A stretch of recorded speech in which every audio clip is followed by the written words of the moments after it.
Hello and welcome to the Let That Shift Go podcast. I'm Noel. And I'm Lena. And this is where we talk about the good, the bad, and all the shift in between. We just talk mad shift. Let's get into it. And on this week's episode, balancing intimacy and identity in relationships. Yeah. Yes. But the dance. The dance. Yeah. Special dance. Mm-hmm. Tough one. It's very common too. But first, let's get into these skin deep cards. You want to go first? I'll go first. All right, go for it. How do you know I know you? Because it seems like you know my every thought. You tend to, I think I know because I think I know you. I know that you know me because I feel safe to be vulnerable with you. Feels like a safe space.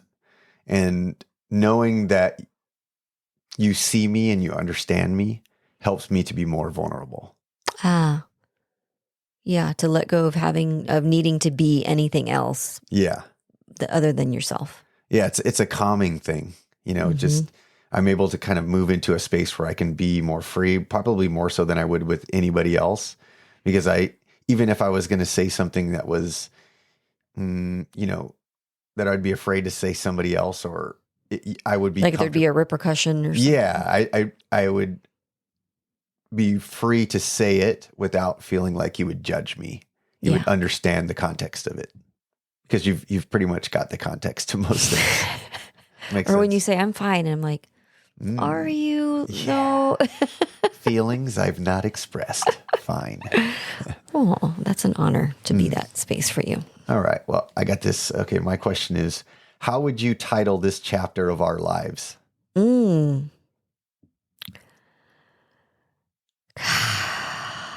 This chapter of our lives, I don't know, maybe the things we didn't know we didn't know. Cock-a-diddle-doo. Mother effer, wake up. It's time to see the light. It's called Wake Up. Yeah. Or There's More. There's more. There's more. That's a good one. Wait, there's more. That should be the title. Wait, there's more. And if you act now for only $14.99, 3 easy installments. Wait, there's more. So this topic came up because of a clip we saw on Instagram with Dr. Andrew Huberman. And what's the lady's name? Esther Perel. Yeah. And they were talking about, balancing intimacy and identity in relationships and really, the fear of maybe losing oneself. Mm-hmm. I like this one because I think it applies on some level to all relationships, but I think it's something that we are not aware of, or even that there's a dynamic that's happening very unconsciously in relationships. And I know we've both been in relationships for a very long time, and being able to see these patterns within ourselves over the course of decades gives us kind of an ability to look back and see like, oh yeah, that's when that was happening. And I know when you brought it up, I was like, this is great because I think there's so many, I would have loved to have heard something like this. Yeah. Way back in the day to go, I didn't know that was a thing. Yeah. That why am I like anxious or why didn't you call me or why didn't you come home? And I'm, having these fears around this, and everything feels very personal. Yeah. And instead being able to go, oh, perhaps I have my own things I've shown up to this relationship with that I'm responsible for. And how do I bring a little bit of self-awareness around that in order to communicate more effectively or ask for what I need or know when my partner needs something? And I don't think that's something that many of us do or even have been taught. Yeah, sometimes I find myself, especially in the middle of the relationship or early on in the relationship, throughout the relationship actually, trying to, find connection and not really understanding what intimacy meant and trying to go so far that, I don't set my own boundaries. And I think that's why in some ways I feel like you can lose yourself in the other person by trying to create such a connection that you kind of step over your own boundaries and try to, fulfill things in the other person. Yeah. I think they said it like, how do I get close to you without losing me? And how do I hold on to me without losing you? And that statement was pretty powerful. It's like how to be close with someone without losing yourself and being able to maintain your identity without pushing the other person away. I mean, that's a universal challenge. Yeah, it creates a lot of tension. Yeah, a lot of attention. And it's really the thing that can help us shift to true intimacy, though, by really being honest about what you need and why, and feeling comfortable and safe enough to be able to explore that without thinking, I have to compromise this in order to make my partner happy, because that's when we start to abandon ourselves. And I would say, early on in my relationship, Armando and I have been together since 13. I was 13, 16. And same with you, that you kind of, you're going through the natural progression of becoming an adult or, whatever. And there comes this time where you feel like, well, these are the things I want to do or I want to say or I want to explore, but it's going to challenge them. So I'm going to suffocate it or I'm going to put it away. Yeah, she said we have a proclivity to choose partners that challenge our vulnerabilities. Yes. That's where the growth is. Yeah. That's the mirror. Yeah, because I have like an insecure attachment, an anxious attachment style.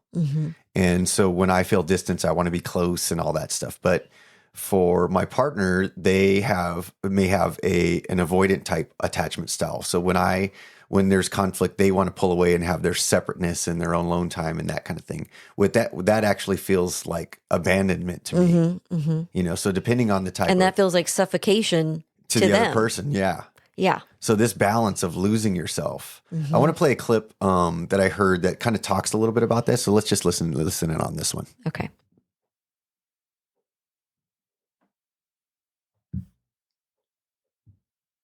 Let's see here. Let's go. Environment. Here we go. If you grow up in secure attachment, you learn that life is about connection. If you do not grow up in a secure, attached environment, you learn life is about survival. Yeah. Yeah. So that clip right there speaks, pretty loudly to me because I feel like for most of my life, I grew up in survival because, not having a secure attachment style in the home made me kind of hypersensitive to other people's feelings and trying to, help soothe the other person. And sometimes that becomes across as kind of overbearing and smothering. Yeah. And I think the reason that it's important to even play that clip is because I don't think that many of us really think about the environment we came from or what was happening in our household that kind of, programmed us to be able to seek love or attachment in a certain way that we learned as children. Yeah. But we don't know why we do it. We just do it naturally because it's part of our programming. And when you go into a relationship, it's not necessarily viewed that way by your partner. It's just kind of like, why don't you trust me? Or why do you always have to be in my space? Or why are you, and the proclivity is to attach to someone who has an opposite style than you. That's triggering you. And so you're just going to trigger each other. It's like, I need space, but you need connection and security, and closeness, you get it through closeness. So I think just being aware of, being able to ask the question, like, what was it like for me growing up?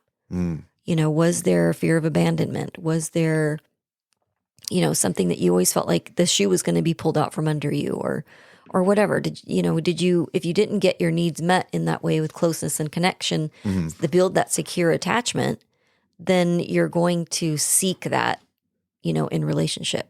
Which can come off as you're very clingy. Yeah. You're very insecure. Yeah. And which oftentimes is not very attractive. Yeah. And so the other person's trying to constantly soothe you, but lose themselves or vice versa. Yeah. Because there's definitely a love for each other, but giving what our vulnerability is to the other person is kind of that survival part, Yeah. And especially if you can't do it out of love. Yeah.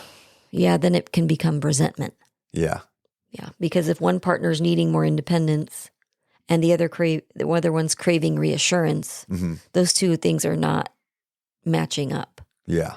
But if you're not aware that there's a reason why you came into that relationship with your, specific attachment style, You may just end up arguing all the time and not understanding why they can't see you.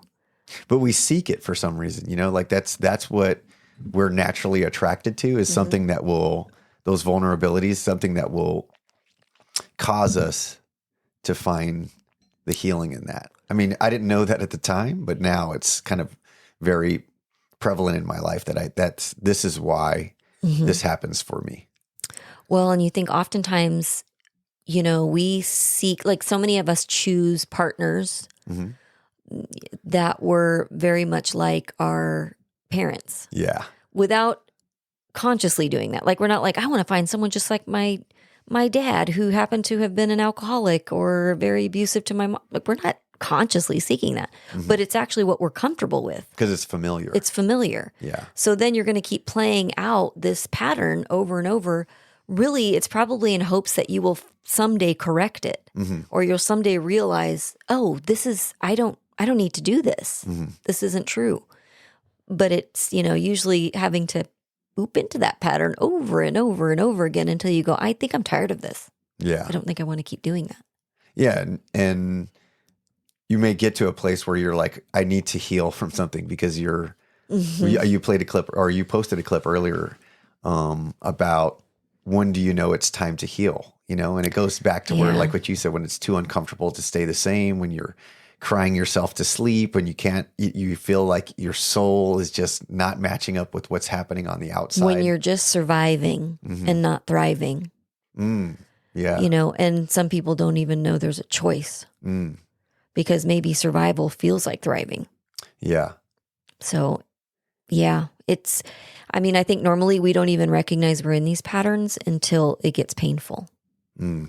But, one of the things we can do is just bring some self-awareness to our own patterns, our upbringing, our attachment styles, our relationship styles, and what it is we need, and really starting to take full responsibility. Yeah, have some accountability for what happens, what we bring to the relationship, and maybe what patterns we're kind of migrating from our parents and our family dynamic that we grew up with. Yeah. And how some of those are similar in today's life in the present, because I think it's most important to become present with what's now and what we're moving through currently, and how maybe that lines up with some of our proclivities. Yeah. Yeah. I don't know. I wish somebody would have told me this 20 years ago. Yeah. Because it's not your partner's responsibility to like quell every single insecurity that you have.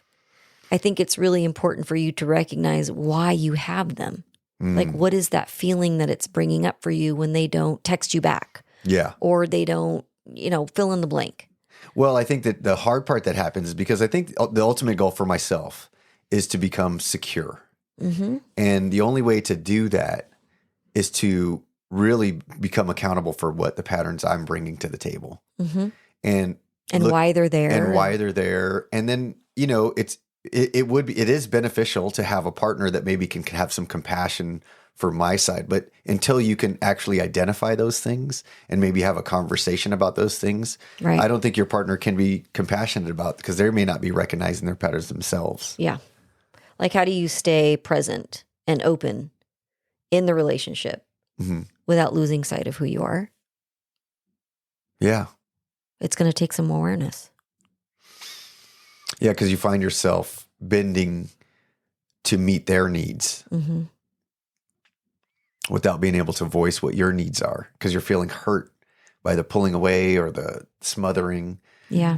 And just having the awareness that you can move through those things with some communication. Yeah. And really finding the intimacy. It's something hard to define, I think. Yeah. Because intimacy, the first thing that comes to mind is like the sexual intimacy. But it's so much deeper, because it's more of like the connection. Yeah. Into me, see. Into me, see. Oh. Into me, see. Yeah. Because I think everybody wants to be, heard and seen and understood. And when we're not, that's when we panic. Oh, yeah. That is when we panic. And so. And we cling or we run. Yeah, and I mean, what's happened mostly with me is lashing out because my needs aren't being met, or I feel like I'm not being understood, or they don't understand my viewpoint. So rather than coming at it with a healthy perspective and explaining my viewpoint and what's going on, I may lash out like, "What's going? How come you're not texting me back? Where you been? What's And so all it's these more things." anger and Yeah. frustration or fear. And that can come across as control and Mm-hmm. anger and fear, Yeah. which will make the other person feel like they're doing something wrong and they're being judged, Mm-hmm. when really you're just trying to get your needs met. Yeah, but do you think that it came to you having to realize why you had that feeling already? Like why you felt that kind of need for deep connection or like attention or being able to, have your needs met by someone else was very connected to your own upbringing. Yeah, I had to go back and look at, okay, why do I have these feelings? And it was, we spoke about it on the podcast before, where I had a relationship with mom that was very loving. And I always knew that she loved me, but it wasn't a lot of hugging and touch and that kind of thing. And because of her own insecurities about, a relationship, because she had some trauma as a kid, and it made that feel wrong for her. And but you had no idea. I had no idea about any of this. Yeah. And so until I started to realize, wow, man, I was missing that part in my life. And I realized I'm seeking that now. Mm-hmm. And why am I seeking that? And through having conversations with mom, I was able to kind of release that part. But it didn't make it go away in terms of what my vulnerabilities are and what I want, or what I'm seeking. Yeah. And I recognize that it's to a point that's unhealthy, because I need to be able to be secure in myself, because it's nothing. I'm taking it personal. Yeah, you're making it personal. I'm making it personal that my partner is doing something in spite of me or to punish me, when really their attachment style is different. Yeah. And they're trying to not lose themselves by giving in too much to me. Mm-hmm. Mm-hmm. How were you able to communicate that? Well, I was terrible at it for many, many, many years, and I was just lashing out and not able. I think, frankly, because I didn't really understand what was going on. Yeah. And like you said, knowing something like this was possible, and if I wish I would have heard this clip 20 years ago, like you said, but now having some accountability and kind of going back and doing writing and having conversations with my parents, and just kind of trying to understand. Yeah. Who I am, what I am, and why I am the way I am. It doesn't make an excuse for it, but what it does is give me context to just see how those patterns are overlaying into now my current relationship, and how some of those things can be unfair to put those burdens on somebody else, because I'm trying to make my partner fill the void of what I didn't get as a child. Mm-hmm. So it sounds like, though, this realization or this deeper work of even having to know anything about attachment styles, right? Like nobody told us about attachment styles. Yeah. It's a fairly new concept, I think. Please look it up. We could do a whole podcast just on attachment styles. We have one, I think, that has a lot about it. But just recognizing that this is actually a thing, and being able to investigate, like, which am I and why is that? That gave you a period of a lot of growth. So not only growth in recognizing maybe the deeper pains that were there unconsciously, but being able to ask more questions, being able to even talk to mom or dad, and being able to say, yeah, why was that? And that bit of healing that you were even doing for yourself in that, just that self-discovery led to healing for mom. Yeah. And for yourself. So I don't know. I think, why would you bring awareness to this? It's like, one, you might be able to even shift the relationship that you're in by recognizing what your own patterns are, taking 100% responsibility for them. But then there comes like, okay, well, that doesn't mean that you just stop wanting affection. It doesn't mean that you just stop wanting to be loved or to be recognized or whatever. You also have to learn how to maybe set the boundaries if you're somebody that really just needs space, but be able to ask for what you need in a way that, really I think communicates to your partner maybe why you need those things. And you're not making it their problem or they're not doing enough, but you're just expressing, hey, I recognize this is something in me that I didn't get. And it's not that it's your job, but just know that it's something I crave and I would appreciate. And maybe they are able to come and, participate in that or provide that in a way that is more because I love you and I want to support you and I know this is something important to you, as opposed to, oh my gosh, get off my back. Like, why are you're too needy. You're not giving me my space or, whatever. Them taking it personal that you want it. It's just really being able to communicate from a place of growth, and self-awareness. Yeah. And asking ourselves, am I speaking from fear of losing myself or am I speaking out of love? Yeah. Because if you're about to get into an argument about, hey, I need my space or I need more attention or affection, is that coming from a place of fear? Like, I need it because I don't think you love me or you might leave me. Yeah, exactly. Right. Yeah. Or am I saying, hey, this is something really important to me that I need and I would like it to come from you. Here it is. That's like speaking more from a place of love and really wanting growth in the relationship as opposed to you're going to get the opposite, which is space. If you're, constantly just telling the other person they're not doing enough when it's not really that.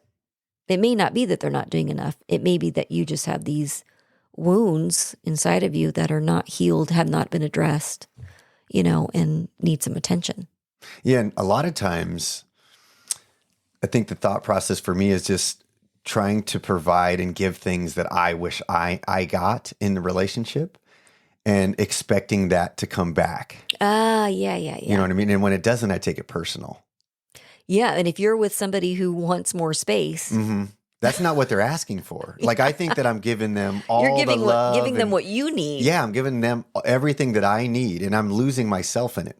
Yeah. Right? And that's where I find, like, where the losing yourself can be. Because the losing myself, I think, from my perspective, is I'm not actually listening to what their needs are. I'm so tied up into what my needs are that actually I haven't had enough compassion to see what their needs are. And if their needs are the opposite, which is to have space and separation and solidarity, if I'm overbearing, like, I need this and I need you to be close and I want to cuddle, whatever that is, that all sounds like smothering.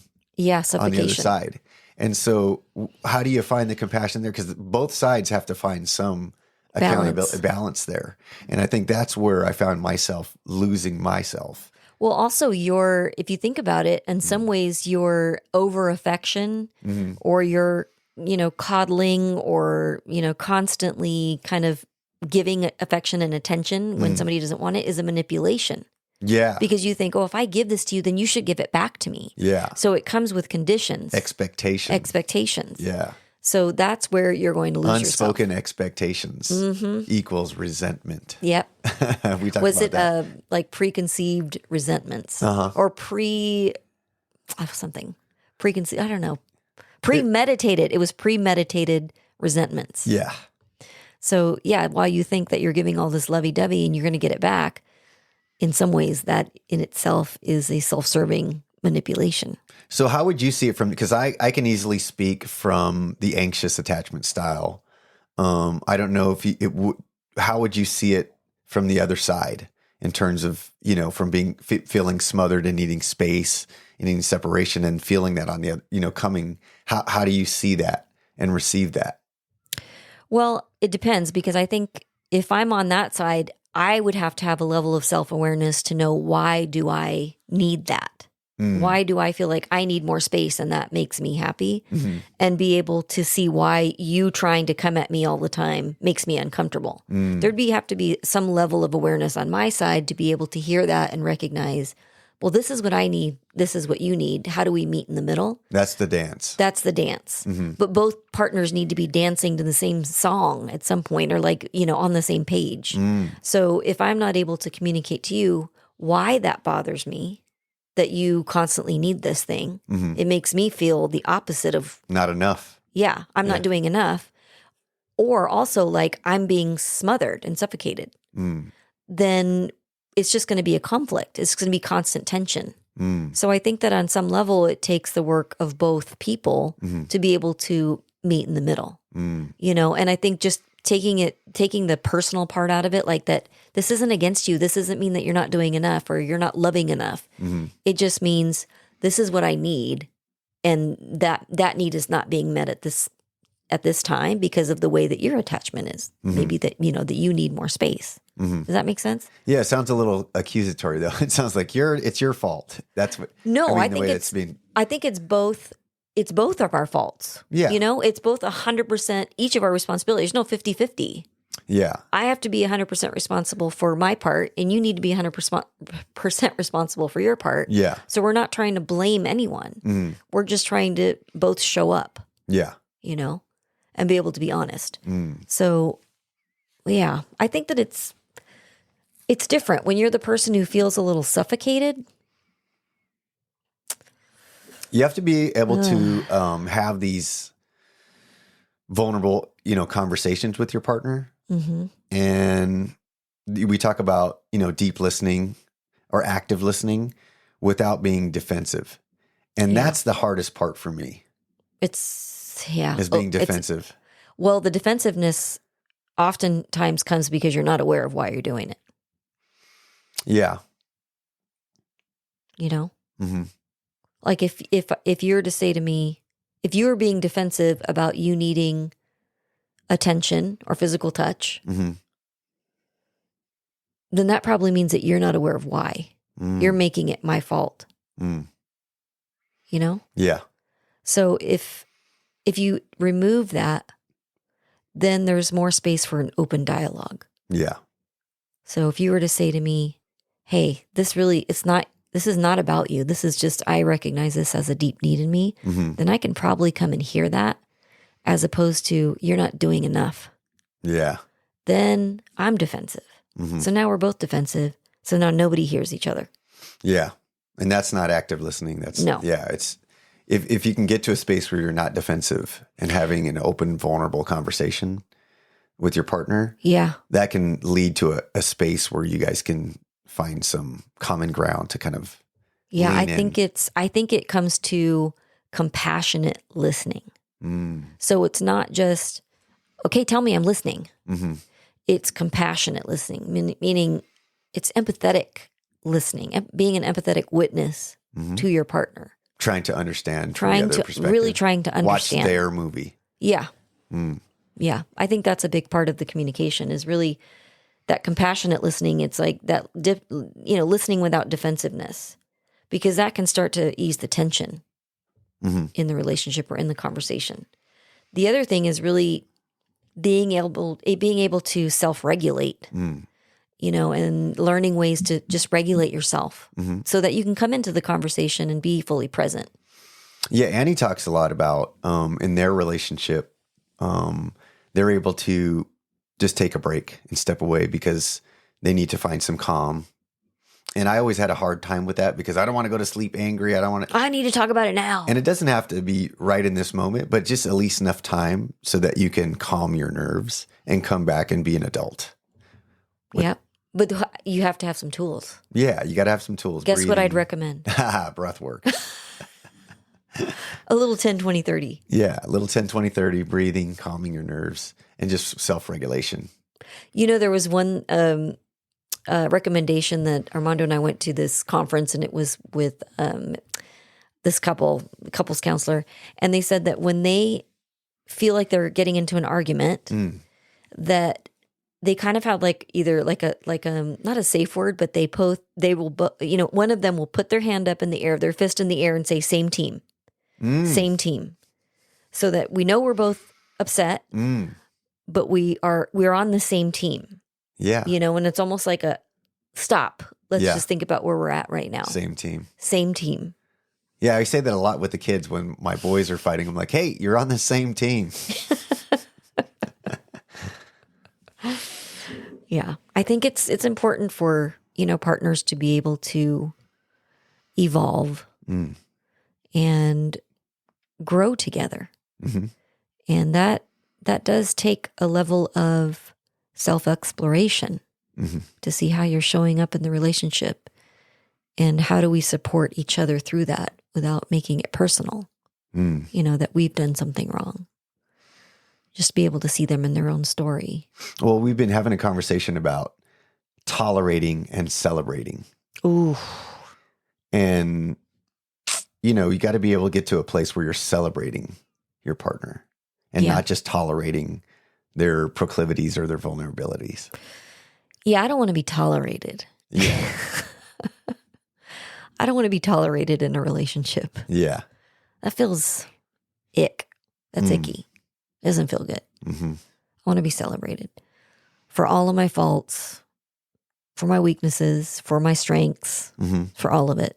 Just, show up. Celebrating each other's growth. Yeah. In the relationship. Yeah. Yeah. Well, I don't know. I think there are some questions. There's 3 introspective questions for the listeners. Okay. As you're listening to this, just ask yourself these questions. Am I showing up as my true self in this relationship, or am I losing my sense of who I am? When I seek space or closeness, is it out of love or is it out of fear? What steps can I take to honor both my needs and my partner's needs? Those are good. Yeah. Yeah. So take some time. Think about those. And if those resonate with you, take some time this week to explore those questions. Share them with your friend or a partner. And just start the conversation about how you can balance intimacy and individuality together.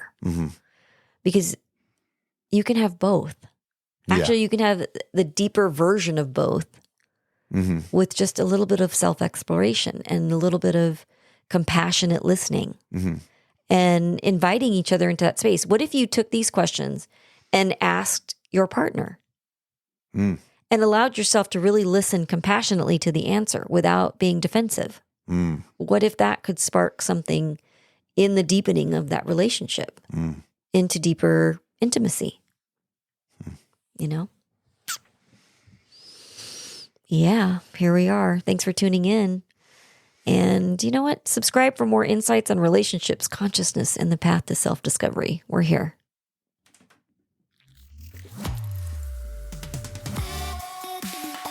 All right. That's been another episode of Let That Shift Go podcast. I'm Noel. And I'm Lena. Let us know what your questions are, and we'd love to use them on a future episode. Or check us out on Insta at Let That Shift Go, or visit our website, serenitycovetemecula.com.